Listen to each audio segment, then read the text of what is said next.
This One News update is brought to you by ANZ, strategic partner of National Field Days.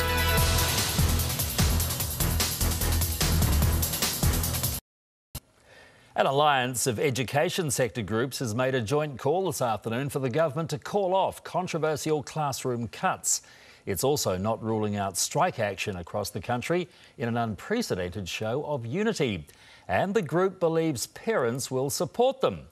It's an opinion backed up by our latest ONE News Colmar Brunton poll. With more, we're joined by political reporter Michael Parkin. Michael. Peter, we've just spoken to Leckie and she really appears to have given all the ground on this issue that she's prepared to with that two-teacher cap. Now, on the other side, we've got this alliance of education groups which believes it can force the government to back down. So what we now have is a bit of stalemate. Teachers, principals, unions and trustees. Their opinions often vary, but today, as one, they called on the government to halt plans they say will see teachers and classes cut. While everybody's jumping to will everyone go out on strike on this, we think that there are that's premature. Let's start with discussion. Education Minister Leckie says she's prepared to talk, but says there will be no back down.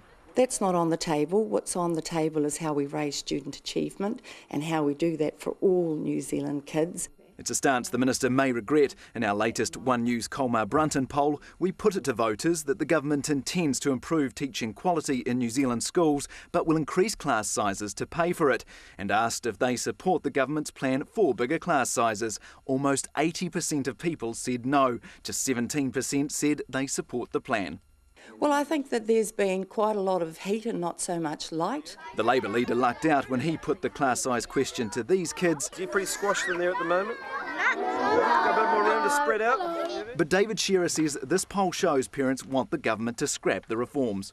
Leckie has damaged their reputation. I don't think people will trust the government when it comes to education in this way again.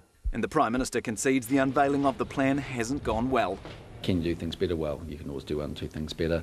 You have to learn your lessons along the way, but it's the nature of being in the hot seat and being in government that you'll attract that controversy. But the unified education sector says this is a test the government can't afford to make mistakes on.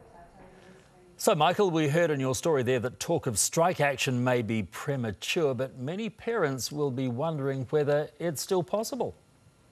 Yeah, well, it is a wee ways off, and this is for a couple of reasons. And that, firstly, strikes annoy parents, and that will risk the support that schools are currently getting from those parents. Also, at the secondary level, it's unlikely because their collective bargaining meetings aren't going to be held until the end of the year, so strikes aren't really an option for them. At the primary level, it's a bit different, though. Their unions have met today. They've discussed both class sizes and potential strike action, but for those reasons, it would still be a risky move.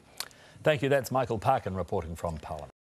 This One News update is brought to you by ANZ, strategic partner of National Field Days.